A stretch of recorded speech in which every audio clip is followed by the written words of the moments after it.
जन्माद्यस्य यतोऽन्वयादितरतश्चार्थेष्वभिज्ञः स्वराट् तेने ब्रह्महृदाय आदिकवये मुह्यन्ति यत्सूरयः तेजो वारिमृदां यथा विनिमयो यत्र त्रिसर्गो मृषा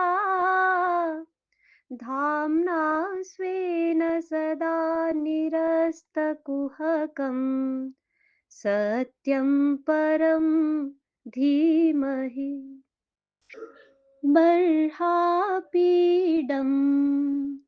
नटवरवपुः कर्णयोः कर्णिकारम् बिभ्रद्वासः कनककपिशम् वैजयन्तीं च मालाम् रन्ध्रान् वेणोरधरसुधया पूरयन् गोपवृन्दैर्वृन्दारण्यं स्वपदरमणं प्राविशद् गीतकीर्तिः अहो बकीयं स्तनकालकूटम्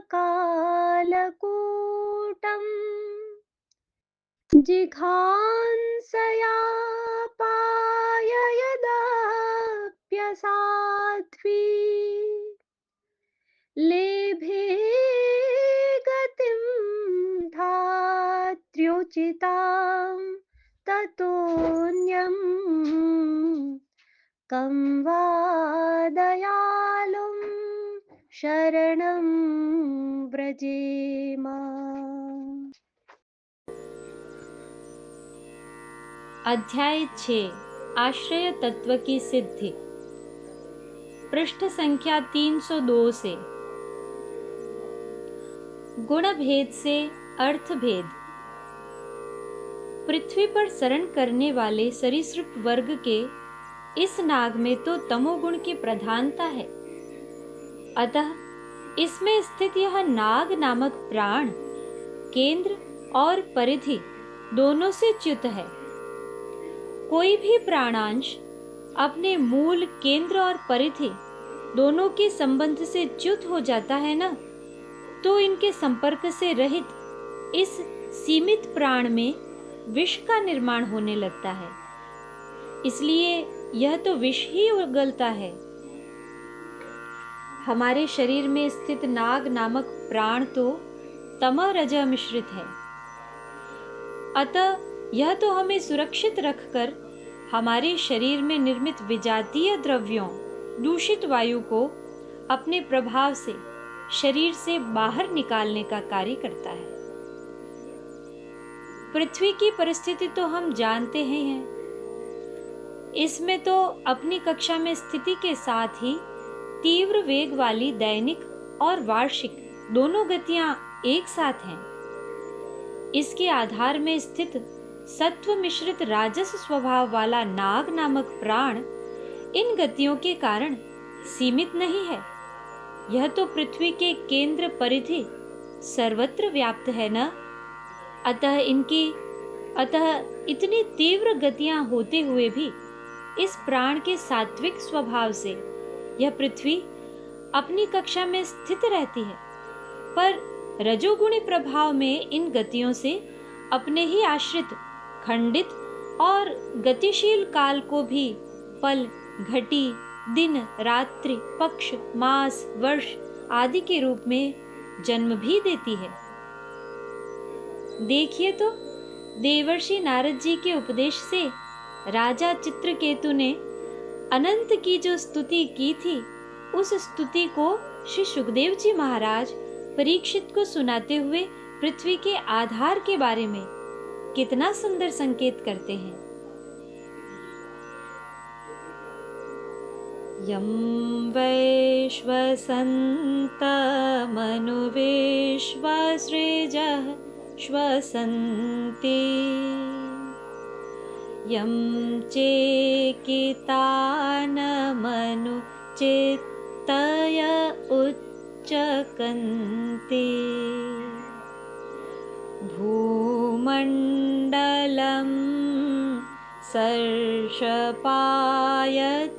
यस्य मूर्ध्नि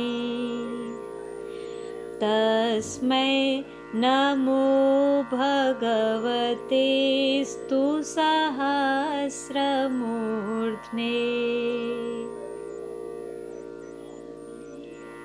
जिनके फन पर स्थित यह भूमंडल सरसों के दाने के समान लगता है, उन सहस्र फनों वाले भगवान को मैं नमस्कार करता हूँ।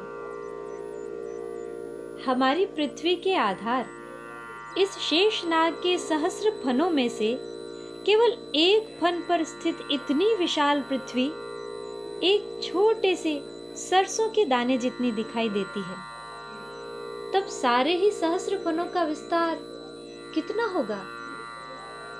और यह तो प्राकृत जगत की चर्चा हो रही है, वैकुंठ के अनंत स्वरूप की तो अभी कल्पना भी कैसे संभव है रे भाई। वैकुंठ के शेषनाग में तो तमस रजस क्या, परिणामी सत्व भी नहीं है। यहाँ तो काल का आश्रय यह अनंत ही है। हाँ, पृथ्वी तो काल के प्राकृत केंद्र की परिक्रमा करती है, पर स्वयं यह अनंत तो काल के भी केंद्र में है। अतः यह शुद्ध सत्वमयी अपरिणामी शेष शक्ति तो अपनी स्थिति से विचलित हुए बिना ही परिणामी सत्व वाले कारण जगत और गतिशील कलनात्मक काल को जन्म देती है। इस प्रकार यह गति और स्थिति की समन्वित रूपा चैतन्याश्रित मूल प्रकृति स्वयं स्थित रहते हुए ही गतिशील सृष्टि को जन्म देती है। नाग का केंद्रीय भाव गति व स्थिति की समन्वित शक्ति सब में समान है पर गुणों के प्रभाव में कितना अर्थ परिवर्तन हो जाता है ना। इसलिए सरीसृप वर्ग के इस नाग को देखकर इसकी पृथ्वी के आधार के रूप में या अनंत स्वरूप में कल्पना करना तो किसी भी दृष्टि से उचित नहीं है। हाँ, इस अति सामान्य नाग जैसे प्राणी की तो अनंत स्वरूप में कल्पना नहीं की जा सकती, पर अभी तो अनंत के यथार्थ स्वरूप की भी धारणा नहीं की जा सकती। देखो भाई, वह तो अनंत है और हमारा अहम तो अभी इस स्थूल देह तक ही सीमाबद्ध है ना। अतः हमारे लिए तो वर्तमान में अनंत की धारणा संभव नहीं है। आप थोड़ा प्रयास करिए, खुले में खड़े होकर ऊपर आकाश की ओर देखिए तो अनंत विस्तार में तैरते अनगिनत पिंड ही पिंड दिखाई देते हैं। आप कल्पना करिए तो इस विस्तार का अंत कहाँ होगा?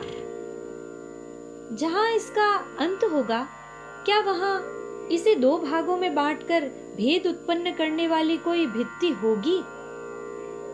यदि कोई दीवार होगी भी तो दीवार के उस पार क्या होगा रे भाई? कुछ तो होगा ही, है ना? तब इसका अंत कहाँ है? और यह तो स्थूल सूक्ष्म की बात ही हो रही है। अभी तो कारण महाकारण की धारणा तो क्या, कल्पना भी संभव नहीं है। आप सोचिए तो, ऐसी परिस्थिति में हमारे लिए अनंत की अनुभूति का क्या उपाय हो सकता है?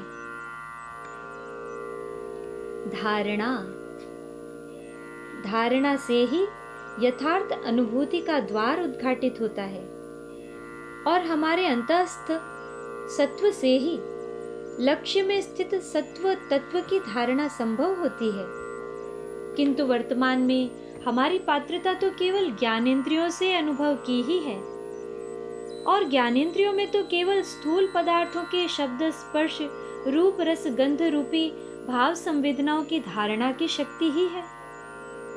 तत्व धारणा की शक्ति तो ज्ञानेंद्रियों में नहीं, और ज्ञानेंद्रियों के बिना हम में अनुभव की शक्ति नहीं।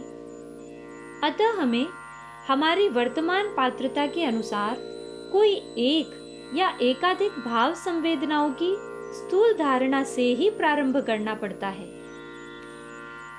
देखो भाई, स्थूल और तामसिक होते हुए भी पृथ्वी पर विचरण करने वाले इस नाग में बहुत ही सीमित मात्रा में ही सही, पर गति और स्थिति की समन्वित शक्ति वाला नाग नामक प्राण अवस्थित है।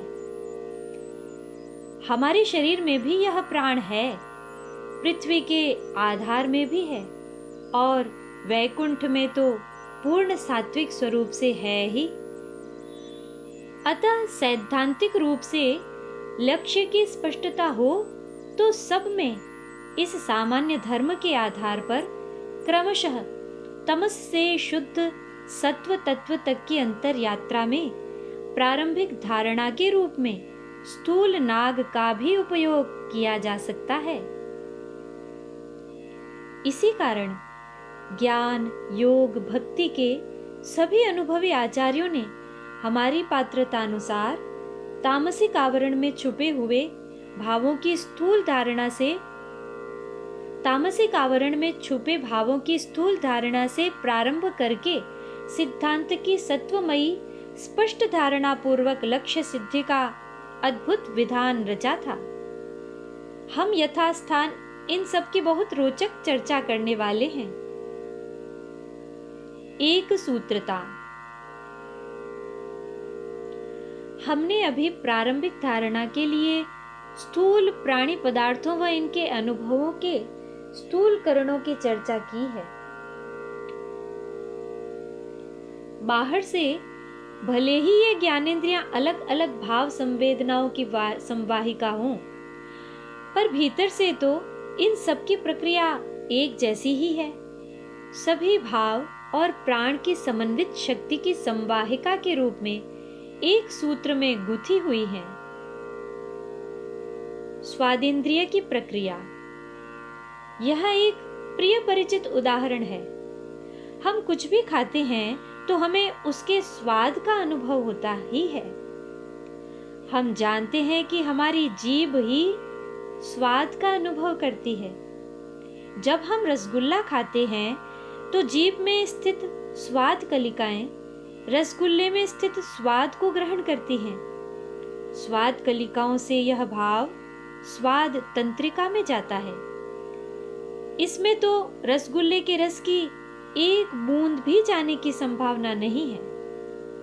इतनी सूक्ष्म है ना। अतः केवल रसगुल्ले के विशेष स्वाद से भावित स्पंदनात्मक संस्कार ही प्राण प्रवाह के साथ स्वाद तंत्रिका में प्रवाहित होकर चित्त तक जाता है। केवल स्वादेंद्रिय ही नहीं, पांचों ज्ञानेंद्रियों की प्रक्रियाएं भीतर से तो एक जैसी ही है। सभी में तंत्रिकाएं स्थित हैं जिनमें भाव और प्राण की समन्वित शक्ति वाले ये संस्कार संवहित होकर चित्त तक जाते हैं। केवल ज्ञानेंद्रियां ही नहीं, कर्मेंद्रियों की आंतरिक प्रक्रिया भी ऐसी ही है। इनमें केवल इतना सा अंतर है कि ज्ञानेंद्रियां तो बाहर के प्राण समन्वित भावों को भीतर तक संप्रेषित करती हैं और कर्मेंद्रियां भीतर के भाव समन्वित प्राणों का बाहर संप्रसारण करती हैं। अनुभूति और अभिव्यक्ति की दृष्टि से शक्ति की आंतरिक प्रक्रिया एक जैसी ही है। अतः कर्म और ज्ञान दोनों के करणों की एक ही संज्ञा इंद्रिय है। इस प्रकार आंतरिक व्यवस्था की दृष्टि से अहम से इंद्रिय तक एक सूत्रता स्थापित है। यदि हम इस प्राकृत व्यवस्था अनुसार व्यवस्थित जीवन जीते हैं तो ज्ञानेंद्रियों कर्मेंद्रियों की ये भाव शक्ति पूर्ण प्रक्रियाएं भी सुचारू रूप से संपन्न होती हैं, पर अधिकांशतः ऐसा होता नहीं। अतः हमें हठ योग की मुद्राएं धारण करनी पड़ती हैं, जिससे सारे शरीर तंत्र में विशिष्ट भाव समन्वित प्राण सुचारू रूप से प्रवाहित होते रहें और हम शारीरिक दृष्टि से स्व में स्थित बने रहें। लक्ष्य की स्पष्टता के साथ विशिष्ट सात्विक मुद्राओं के धारणा से स्वरूप की दृष्टि से भी हमें स्व में स्थित करने वाली हमारी आध्यात्मिक अंतर यात्रा प्रारंभ होती है। यह तो हम जानते ही हैं। शक्ति रूप करण। अभी हमने ज्ञानेंद्रियों, कर्मेंद्रियों आदि बाह्य करणों व मन बुद्धि आदि अंतःकरण की चर्चा की है। ज्ञानेंद्रियों के साधन स्थूल नेत्र आदि गोलक, कर्मेंद्रियों के साधन हस्तपाद आदि स्थूल अंग, मन के भावों को ढोने वाला साधन प्राण और बुद्धि का साधन मस्तिष्क है।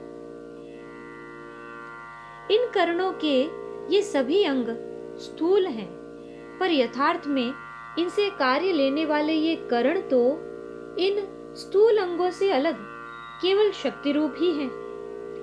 यह तो हम जानते ही हैं कि सोते समय नेत्र बंद रहते हैं, पर स्वप्न में चित्त के संचित संस्कारों का अनुभव और ध्यान साधना में दर्शन आदि इन्हीं शक्ति रूप इंद्रियों के कारण संभव होते हैं। अंतर यात्रा में बाह्य करणों का उपयोग नहीं होता। इनके स्थूल रूप तो स्थूल और सूक्ष्म सृष्टि के सामंजस्य और समन्वय के लिए ही हैं, जिनके कारण बाहर की सूचनाएं भीतर संप्रेषित होती हैं और भीतर के भावों का बाहर संप्रसारण भी हो पाता है। शक्ति रूप बुद्धि ही मस्तिष्क की सारी प्रक्रियाओं को नियंत्रित करती है। स्थूल जगत में बौद्धिक प्रक्रिया के साधन मस्तिष्क और शक्ति रूप बुद्धि को अलग अलग समझना कठिन है, पर कठिन होते हुए भी करणों के शक्ति रूप को जानना असंभव नहीं है। हम एक सरल उदाहरण पूर्वक इसे समझने का प्रयास करते हैं।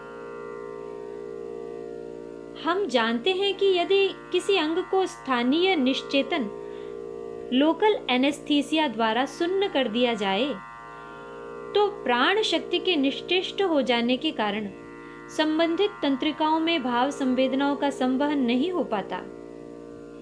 हाँ, करणों के होते हुए भी प्राण शक्ति के निश्चेष्ट हो जाने के कारण अनुभव की प्रक्रिया बाधित हो जाती है, पर यथार्थ में इंद्रियों के अनुभव की शक्ति नष्ट नहीं होती।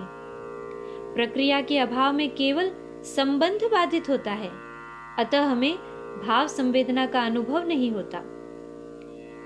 ऐसे ही यदि किसी क्लोरोफॉर्म आदि निश्चेतन करने वाले द्रव्य का पूरे शरीर के लिए प्रयोग कर दिया जाए तो भी शरीरस्थ चैतन्य तो नष्ट नहीं होता, पर करणों में अनुभव की शक्ति होते हुए भी प्रक्रिया के अभाव में शक्ति का अपने आश्रय चैतन्य से संबंध बाधित हो जाता है। इस कारण हम अचेत हो जाते हैं।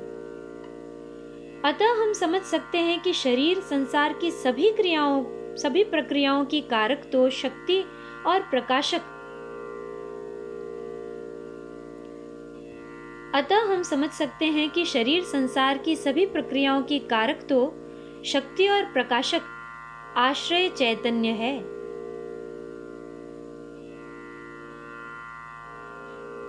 किसी भी क्षेत्र विशेष में ज्ञान प्रदायिनी सत्व शक्ति की जितनी न्यूनता होती है ना, उतना ही चैतन्य से संबंध भी बाधित होता है। फलतः हमें उतने अंश में चेतना का बोध नहीं हो पाता। मध्यमा वाक।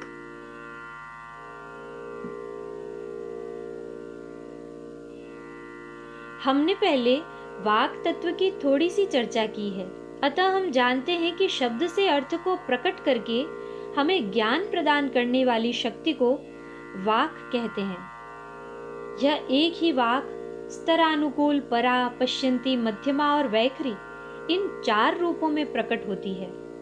स्थूल जगत की आघात जन्य ध्वनि को वैखरी वाक कहते हैं। थोड़ा सा आगे स्थूल से सूक्ष्म की ओर बढ़ते ही यह वर्णात्मक वैखरी वाक स्पंदनात्मक मध्यमा में परिणत हो जाती है। वैखरी तो हमारे कर्ण पटलों पर भावानुकूल वायुजन्य आघात करके शांत हो जाती है, पर भीतर श्रवण तंत्रिका में तो यह मध्यमा वाक भाव और प्राण के समन्वित स्पंदनों के रूप में ही प्रवाहित होती है। केवल शब्द रूपी भाव संवेदना की संवाहक श्रवणेन्द्रिय में ही नहीं, सभी ज्ञानेन्द्रियों कर्मेंद्रियों में प्राण समन्वित भाव संवेदनाओं के प्रवाह की भाषा मध्यमा ही है। अनुभूति का पथ। हम पूर्व में इस पथ पर यात्रा कर चुके हैं।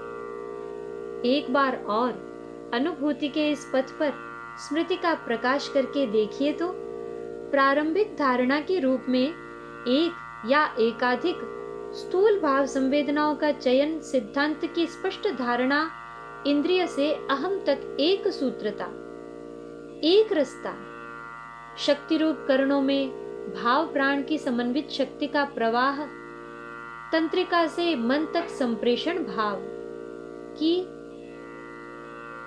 तंत्रिका से मन तक संप्रेषण भाव की भार से मुक्ति, मन बुद्धि की समन्वित शक्ति, तन्मात्र के स्तर पर शुद्ध भाव की अनुभूति, सूत्रात्मा महत तत्व में स्थिति, सर्वाधार आश्रय तत्व की सिद्धि।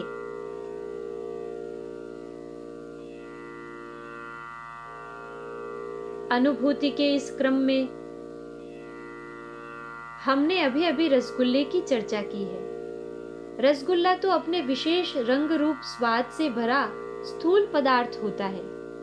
अतः भाव की प्रारंभिक धारणा तो हमें पदार्थ के इस तामसिक रूप से ही करनी पड़ती है। हम जानते हैं कि जब हम रसगुल्ला खाते हैं तो स्वाद तंत्रिका में इसके भाव समन्वित प्राण का प्रवाह होने लगता है। अतः इस समय नेत्र बंद हो तो भी इस मध्यमा वाक द्वारा हमें इस स्वाद का ज्ञान होते ही हम समझ जाते हैं कि यह रसगुल्ला है। पर मध्यमा वाक में तो यह भाव समन्वित प्राण रूपी संस्कार स्थूल और तामसिक रसगुल्ले से ही आता है ना। अतः इसे मध्यमा का तमस कहते हैं। भगवत प्रसाद। यदि यह सामान्य खाद्य पदार्थ न होकर भगवत प्रसाद हो, और भगवत प्रसाद तो दिव्य होता है, इस सिद्धांत की हमें संशय रहित स्पष्ट धारणा हो, तो स्थूल रसगुल्ले के भार से इसका शुद्ध सात्विक भाव अलग हो जाता है। इसे ही मध्यमा का सत्व कहते हैं। भाई, रसगुल्ला तो स्थूल पदार्थ है और भार तो स्थूल पदार्थ में ही होता है ना। पर प्रसाद तो भगवान का अनुग्रह और हमारा आनंद है। अनुग्रह और आनंद में भार कहाँ? पर हाँ, जब तक वस्तु में ममत्व सहित पदार्थ बुद्धि रहती है ना, तब तक प्रसाद का स्वरूप तो प्रकट ही नहीं होता। हमें प्रारंभ तो स्थूल रसगुल्ले से ही करना पड़ा, पर हमारे समर्पित भाव से अनुभूति में अंतर आ गया। स्वाद के सामान्य अनुभव के लिए ही ये स्थूलकरण है, पर प्रसाद के दिव्य भाव की अनुभूति इनसे नहीं होती। अब तो शक्ति रूप करणों में सत्व शक्ति रूपा मध्यमा वाक का अनुभूतिजन्य प्रकाश होता है। भाई, सारी सृष्टि तो भगवान की ही है ना।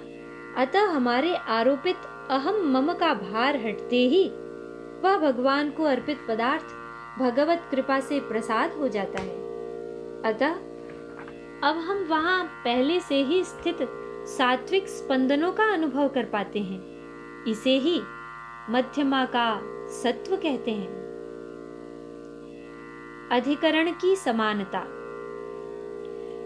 यह बात ठीक है कि भगवत प्रसाद तो दिव्य होने पर भी वर्तमान में हमारा आत्मभाव स्थूल देह में ही होने के कारण हमें रसगुल्ले आदि किसी भी स्थूल पदार्थ को समर्पित किए बिना भगवत प्रसाद की धारणा नहीं हो सकती।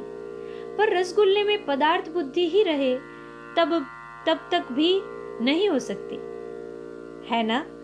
अतः इस प्रक्रिया में केवल रसगुल्ले में स्थित दिव्य भाव ही भार से अलग नहीं होता, हमारा आत्म भाव भी इस शरीर के भार से अलग हो जाता है। यह स्थूल पदार्थ मेरा है, जब तक यह भाव है तब तक पदार्थ बुद्धि ही रहती है, अतः हमारा भार भी बना ही रहता है। भगवान का होते ही दोनों भार हटकर प्रसाद बन जाता है। हाँ, अधिकरण की समानता के बिना अनुभूति नहीं होती, अतः इस अनुभूति में तो दोनों प्रकार से भार की विस्मृति हो जाती है। भाई, भार से ही तो भोग दृष्टि होती है, शुद्ध भाव में तो योग दृष्टि ही रहती है ना। अतः अब तो अंतस्थ समन्वित शक्ति के विनियोग से क्रमशः मध्यमा पश्यंती की और अंतर यात्रा पूर्वक योग सिद्धि होती है।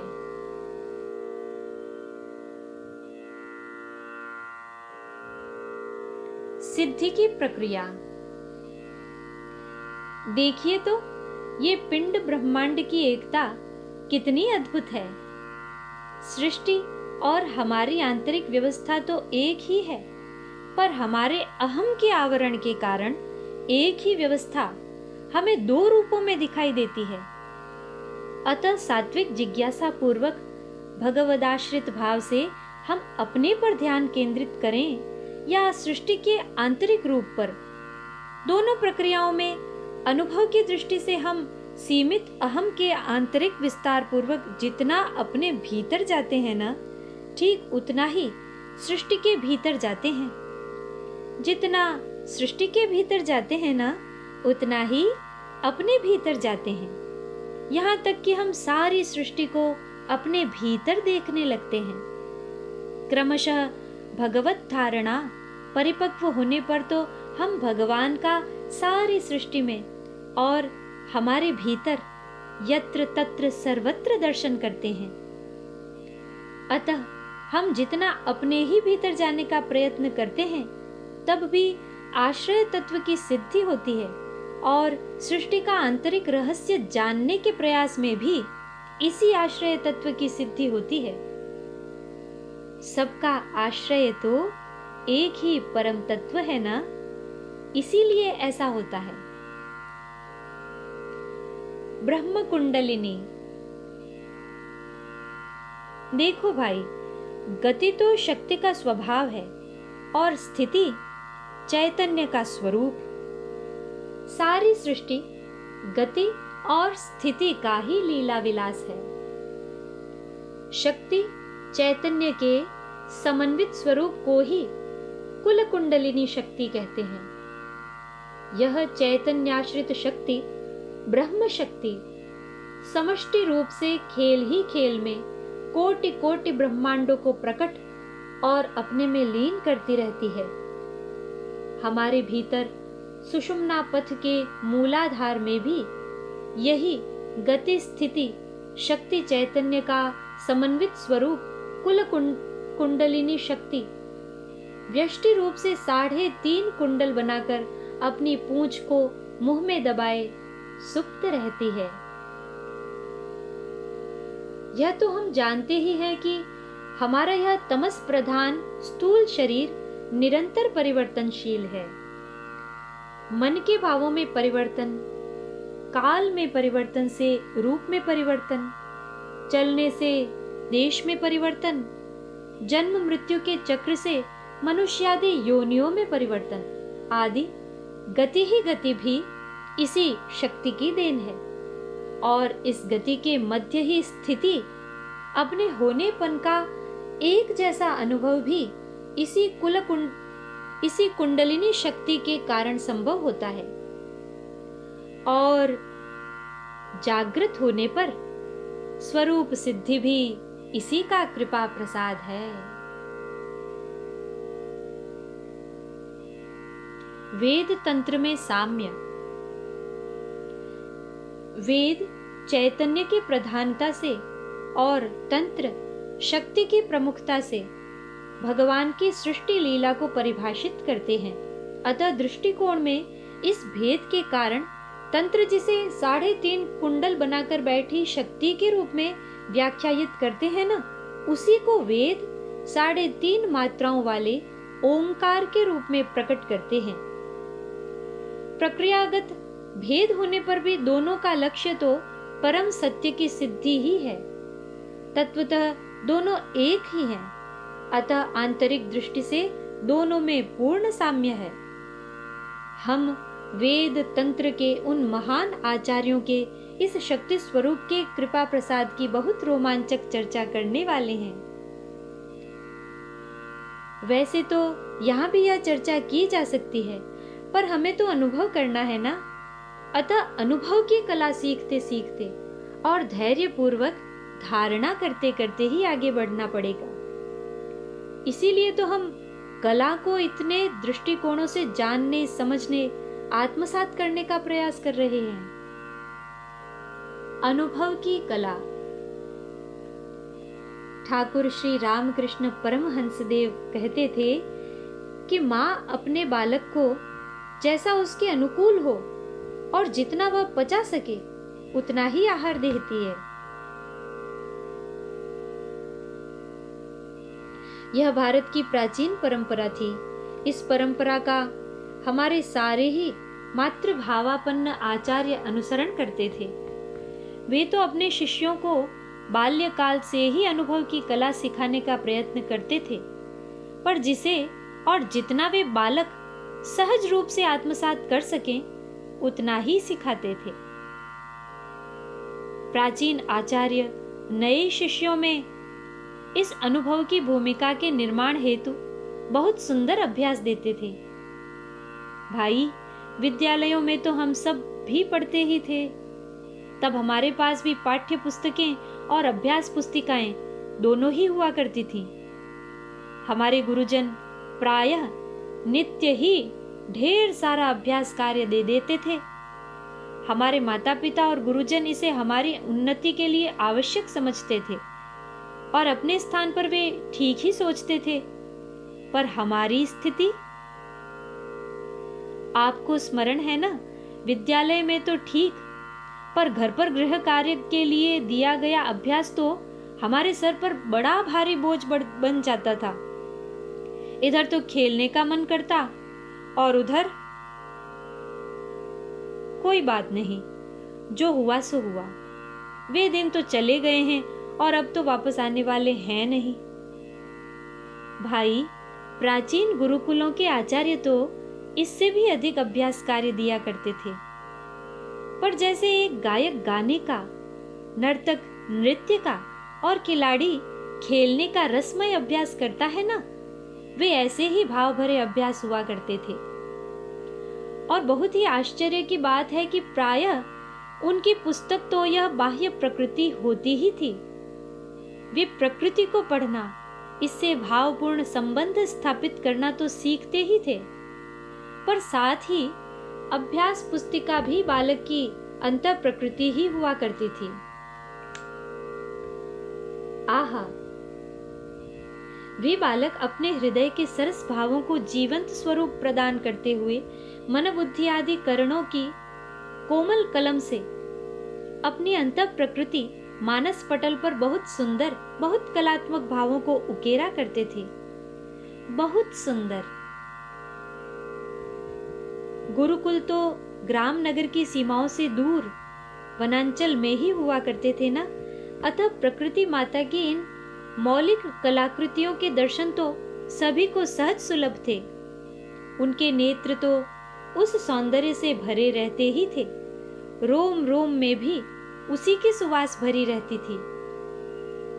वे आचार्य शिक्षार्थी का प्रकृति माता से शुद्ध भावपूर्ण संबंध जोड़कर उससे संवाद करना सिखाते थे।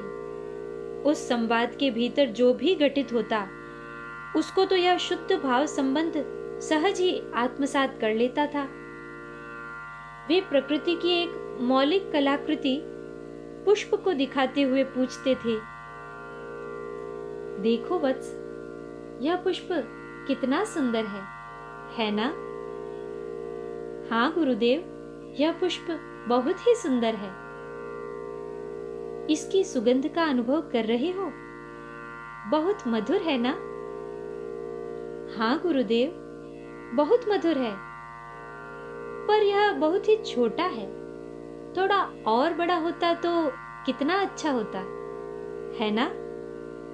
हाँ गुरुदेव, बहुत अच्छा होता। अच्छा, यह बताओ कि पुष्प में यह सौंदर्य कितने दिन तक रहेगा? 1-2 दिन तक गुरुदेव। इसके पश्चात यह सूखकर झड़ जाएगा और सौंदर्य भी। ओह, तो इसका यह सौंदर्य माधुर्य स्थान, काल, मात्रा आदि से बहुत ही सीमित है ना? हाँ गुरुदेव। अच्छा, तुम इस पुष्प से भी बड़ी कोई नैसर्गिक कलाकृति को देख रहे हो? हाँ गुरुदेव, जिस पौधे पर यह पुष्प खिला है, यह पौधा इससे बड़ी कलाकृति है, जिस पर ऐसे अनेक पुष्प खिले हैं। हाँ, और यह पृथ्वी तो इनसे भी बड़ी कलाकृति है, जिस पर ऐसे असंख्य पेड़ पौधे उगे हैं। और ये चंद्र, सूर्य और यह पूरा ब्रह्मांड तो सबसे बड़ी कलाकृति है। अच्छा, क्या तुम यह बता सकते हो कि इन सब में ये सौंदर्य आया कहां से? यह तो नहीं जानता गुरुदेव। देखो भद्र, इस सृष्टि के रचयिता सूक्ष्म से भी सूक्ष्म हैं, अतः सब में समाये हैं, और महान से भी महान हैं, अतः हर कहीं हैं। वे तो देश काल हर दृष्टि से अनंत हैं। सारी सृष्टि की ये सद्भाव संपदा इन्हीं की विभूति है। अभी बुद्धि का पूर्ण विकास भले न हुआ हो, पर विशुद्ध हृदय तो भावों से भरपूर रहता ही था। उस पर भी गुरुकुल के ऐसे सात्विक परिवेश और विराट व्यक्तित्व के धनी अमल आत्मा सद्गुरु की पावन सन्निधि में उन सरल चित्त सात्विक बालकों में हार्दिक जिज्ञासा का होना तो स्वाभाविक था। अतः बरबस ही उनके हृदय की जिज्ञासा होठों तक उतर आती थी। उनको जानने पाने का उपाय क्या है गुरुदेव? और दिव्य भावाभिभूत आचार्य के अमृत कंठ से भाव निर्झर स्रवित होता था। आकाश का अनंत विस्तार, उदित होते सूर्य की यह अरुणिमा, इन प्रसन्न चित्त पक्षियों का मधुर कलरव, सुरभित पवन का यह शीतल स्पर्श, इन खिलते पुष्पों का नव सौंदर्य, विश्वात्मा के स्वर्गीय साम्राज्य का प्रवेश द्वार है। वत्स, तुम इसी सरल सुंदर सरस द्वार से प्रवेश करो। यह एक ही अभ्यास नहीं था और समय भी 1-2 दिनों में सीमित नहीं था। ऐसे अभ्यास भी अनेक थे और दिन भी अनेक थे, पर उन महान आचार्यों का लक्ष्य तो एक ही था। इस क्रमिक भावानुभूति पूर्ण शिक्षण कला से शिष्यों के मन बुद्धि आदि करणों का प्रशिक्षण, परिष्कार और आत्म चैतन्य का आंतरिक विस्तार सभी एक साथ साधित करना। मध्यम मार्ग। भाई, निर्दोष बालक भी सरल होते हैं और सरल हृदय बालकों के लिए तो अनुभूति का पथ भी सरल ही होता है। पर अब तो हम न बालकों जैसे सरल रहे और न ही प्राज्ञ पुरुष बन पाए।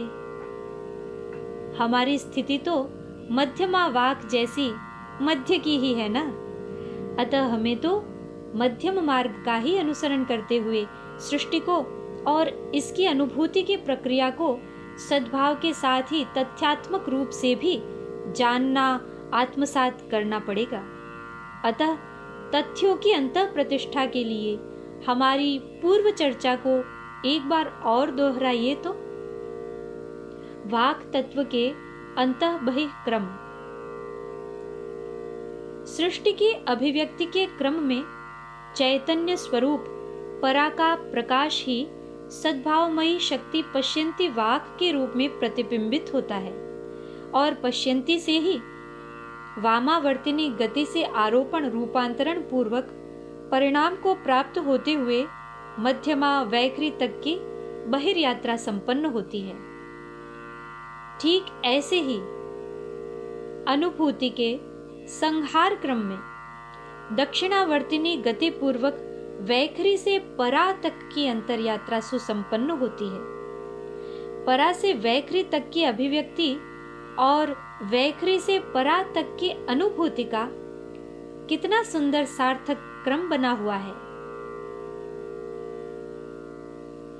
आत्म चैतन्य की अनुभूति।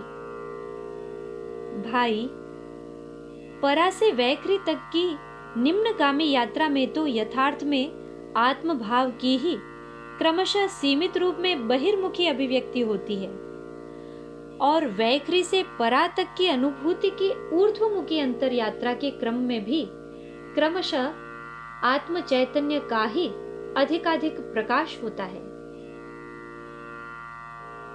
मध्यस्थ मध्यमा। यह मध्यमा तो मध्य में है ना, अतः प्रत्येक अभिव्यक्ति और अनुभूति में इसकी भूमिका भी मध्यस्थ की ही होती है।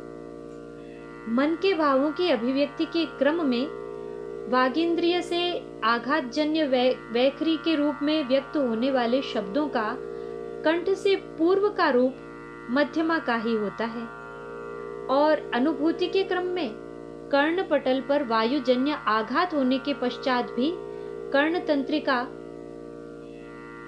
ऐसे ही अन्य भावात्मक अनुभूतियों में स्वाद तंत्रिका आदि तंत्रिकाओं में इन स्पंदनात्मक भाव संवेदनाओं का प्राण समन्वित प्रवाह भी मध्यमा वाक के रूप में ही गतिशील होता है। इस प्रकार शुद्ध चैतन्य स्वरूपा परावाक के आधार पर स्थित करणों की समन्वित शक्ति रूपा सद्भावमयी पश्यन्ति व इससे क्रमशः मध्यमा और वैखरी तक आते आते इसमें मन प्राण इंद्रियों का समावेश पूर्वक उपयोग होने लगता है। इसी वैज्ञानिक सिद्धांत को उद्धव जी को समझाते हुए भगवान श्री कृष्ण कहते हैं, शब्द ब्रह्म सुदुर्बोधम प्राणेन्द्रिय मनोमयम् अनन्तपारं गम्भीरं दुर्विगाह्ये समुद्रवत्। शब्द ब्रह्म समुद्र के समान गंभीर, अनंत, अपार है, अतः इसकी थाह पाना अति कठिन होने से इसका रहस्य जानना भी अति कठिन है। यह परा पश्यन्ति मध्यमा और वैखरी रूप शब्द ब्रह्म प्राण इंद्रिय मनोमय है। स्वयं भगवान श्री कृष्ण देवगुरु बृहस्पति जी के शिष्य और अपने परम मित्र उद्धव जी को कहते हैं कि यह शब्द ब्रह्म समुद्र के समान गहन गंभीर है, अतः यह दुर्बोध ही नहीं सुदुर्बोध है। इस आधिकारिक वक्तव्य से ही हम वाक तत्व की अंतः प्रक्रिया की गहनता और शब्द ब्रह्म के मूल स्वरूप की गंभीरता को समझ सकते हैं। भगवान का ही वांग्मय स्वरूप श्रीमद् भागवत कथा अधिकारी भक्तों को इस शब्द ब्रह्म समुद्र में सरस अवगाहन का स्वर्णिम अवसर प्रदान करती है। यदि इस अमृत सिंधु का एक बिंदु भी मस्तक पर लग जाए ना, तो हमारा जन्म जीवन सार्थक हो जाएगा। अतः हम भी शब्द ब्रह्म स्वरूपा श्रीमद् भागवत से प्रार्थना और इसी की साधना का मन प्राण एक करके प्राणपण से प्रयास करते हैं। शब्द सृष्टि। देखो भाई, यह स्थूल सृष्टि तो केवल शब्द, स्पर्श, रूप, रस, गंध रूपी 5 भाव संवेदनाओं वाले मात्र 5 महाभूतों से ही निर्मित है ना? और उसमें भी इनका पंचीकृत रूप ही प्रयुक्त हुआ है। ऐसा होने पर भी इसमें देश, काल, क्रम, मात्रा में परिवर्तन होते रहने से बाह्य रूप से नए नए आकार, प्रकार, रंग रूप वाले लाखों लाखों पदार्थों की सृष्टि हो जाती है। यह संस्कृत व्याकरण तो शुद्ध वैज्ञानिक दृष्टि से सृष्टि के नियमानुसार ही सुसंगठित हुई है ना? अतः ठीक ऐसे ही प्राकृत ध्वनि में भी देश, काल, क्रम, मात्राओं के परिवर्तन से लाखों शब्दों की सृष्टि हो जाती है। यदि देश, काल, क्रम, मात्राओं में परिवर्तन से लाखों पदार्थों की सृष्टि नहीं होती तो उनको अभिव्यक्त करने वाले इतने सारे शब्द रूपों का निर्माण भी संभव नहीं था। अतः जिस वैखरी वाणी में हम अपनी भाव संवेदनाओं को अभिव्यक्त करते रहते हैं ना, इस विश्व विग्रह वैखरी के आधार के रूप में मध्यमा, पश्यंती, परा तो अव्यक्त रूप से समाहित है ही। दूसरी ओर व्यक्त होने वाले इस वैखरी में पंचभूतों की 5 भाव संवेदनाएं, देश, काल, क्रम, मात्रा, प्राणादि सबके सब एकीकृत रूप से मिले हुए हैं। इसी कारण कर्मेंद्रिय से हमारी प्रत्येक अभिव्यक्ति और ज्ञानेंद्रिय से हमारी प्रत्येक अनुभूति देश, काल, क्रम, मात्राओं में बंधी हुई है और प्रत्येक में मन, प्राण, शक्ति और इंद्रियों का भी उपयोग हो रहा है। अनुवृत्ति।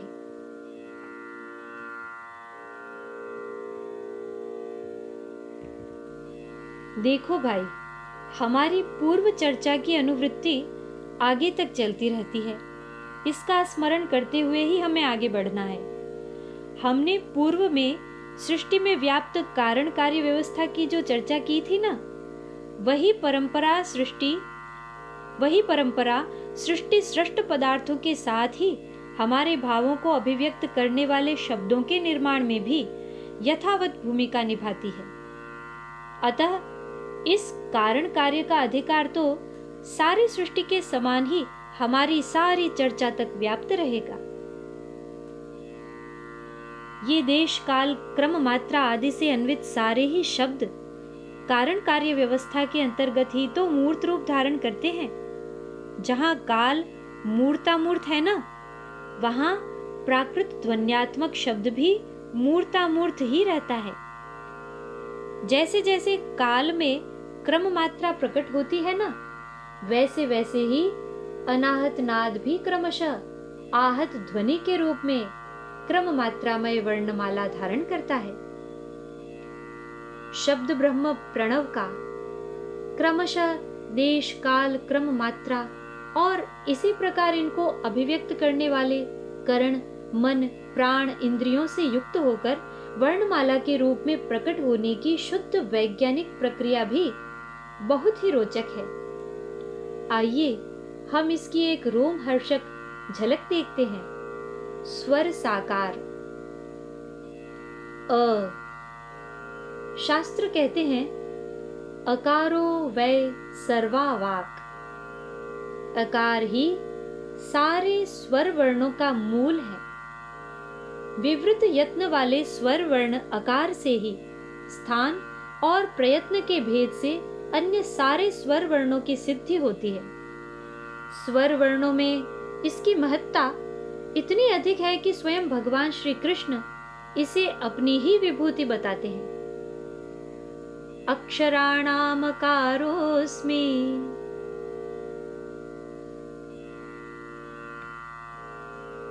ई। अ का उच्चारण स्थान कंठ है और इसके उच्चारण काल में मुख खुला ही रहता है। यदि मुख को थोड़ा सा संकुचित कर दिया जाए तो वायु का आघात कंठ से थोड़ा आगे तालु पर लगता है और परिणाम स्वरूप अ की ध्वनि ई की ध्वनि में रूपांतरित हो जाती है। यानी ब्रह्म ही शक्ति के रूप में भासित होने लगता है। हाँ, अ की अपेक्षा ई के उच्चारण में मुख के थोड़े संकुचन के साथ ही शक्ति भी अधिक लगती है ना। अतः अ ब्रह्म का संकेतक और ई शक्ति का परिचायक है। इसी कारण इस ईंग को शक्ति बीज भी कहते हैं। ओ, शक्ति ब्रह्म को आवृत कर देती है, पर शक्ति का आधार तो ब्रह्म ही है ना, अतः ब्रह्म तो इसमें अन्वित ही है। यदि हम शक्ति में ब्रह्म का अनुभव करना चाहें तो ई के स्थान से अ के उच्चारण का प्रयत्न करना पड़ता है, पर इस प्रयास में ओष्ठ संकुचित हो जाते हैं और ओष्ठ से ही अ व ई के मध्य की समन्वित भाव ध्वनि के रूप में उ प्रकट होता है। री री। इसी प्रकार उच्चारण स्थान के भेद से ई व उ के मध्य की भाव गंभीर ध्वनियों के रूप में मूर्धा व दंत से क्रमशः शक्ति की प्रधानता वाले ऋत तत्व के वाचक री व री का जन्म होता है। इन री व री का उच्चारण स्थान मूर्धा व दंत भी इन दोनों के मध्य में ही होता है और उच्चारित ध्वनि भी ई व उ के मध्य की ही होती है। मुख के 5 स्थानों से उच्चारित होने वाले ये अ, ई, उ, री व री ही मूल स्वर कहलाते हैं। केवल इनके ही उच्चारण स्थान एक एक हैं। अन्य संयुक्त स्वरों के तो उच्चारण स्थान भी 2-2 होते हैं। स्वर संधि। ए, अ की प्रधानता से ई की संधि होने पर स्वाभाविक रूप से ध्वनि थोड़ा ऊपर की ओर उठती है, अतः परिणाम स्वरूप ए का जन्म होता है। अधन ई, ए, अ की प्रधानता से ही इसमें एक बार और अ का समावेश होने से अधन ए बन जाते हैं। ए बन जाता है।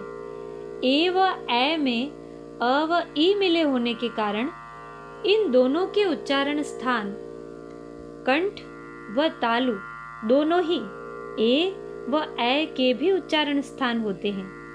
केवल उच्चारण स्थान ही नहीं, दोनों के भावों का भी इनमें समन्वय होता है। इसी कारण यह अनुस्वार युक्त होकर वाग बीज एंग कहलाता है।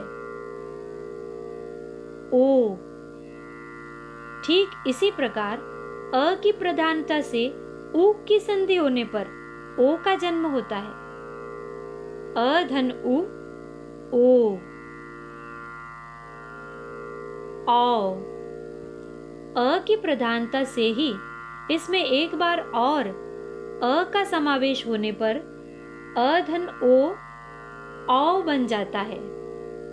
ओ और औ में अ व उ मिले होने के कारण इन दोनों के उच्चारण स्थान कंठ ओष्ठ दोनों ही ओ व औ के भी उच्चारण स्थान होते हैं। केवल उच्चारण स्थान ही नहीं, दोनों के भावों का भी इनमें समावेश होता है।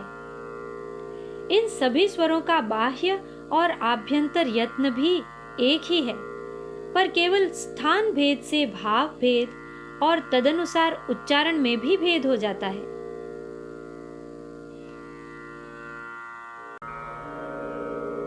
अहं हरे तव पादैकमूला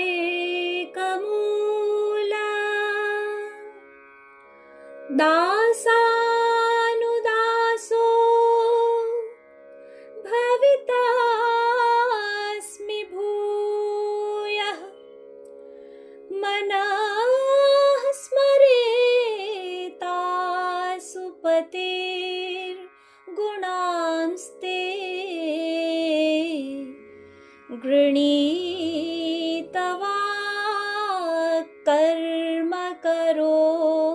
तु कायः न नाकपृष्ठं न च पारमेष्ठ्यम्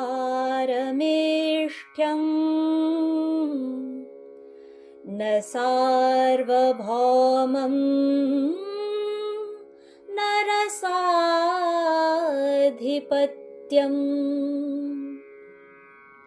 न योगसिद्धिरपुनर्भवं वा समञ्जसत्वा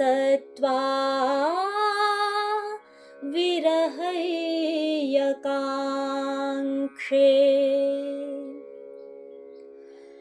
अजातपक्षा इव मातरं खगाः स्तन्यन्यथा वत्सतराः क्षुधार्ताः प्रियं प्रियेव व्युषितं विषण्णा मनोरविन्दाक्षदिदृक्षते त्वाम् ममोत्तमश्लोकजनेषु सख्यम् संसारचक्रे भ्रमतः स्वकर्मभिः त्वन्माययात्मात्मजदारगेहेष्वासक्त चित्तस्य न नाथ भूयात् आसक्तचित्तस्य न नाथ भूयात् आसक्तचित्तस्य न नाथ भूयात्।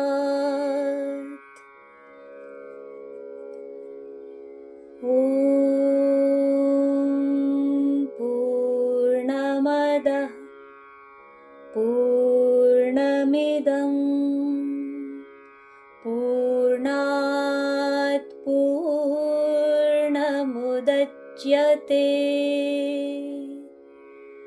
पूर्णस्य पूर्णमादाय पूर्णमेवावशिष्यते।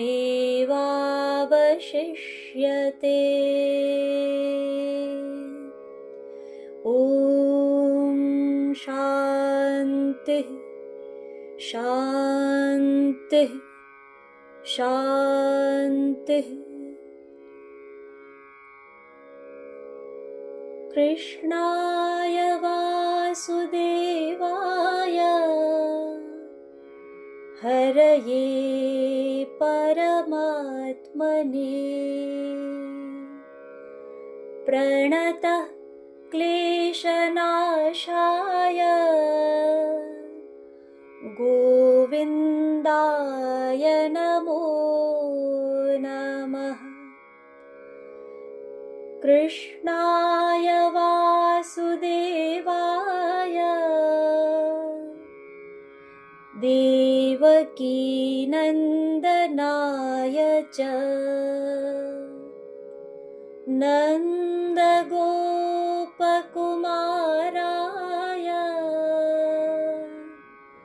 गोविन्दाय नमो नमः। गोविन्दाय नमो नमः। गोविन्दाय नमो नमः। श्रीकृष्णार्पणमस्तु।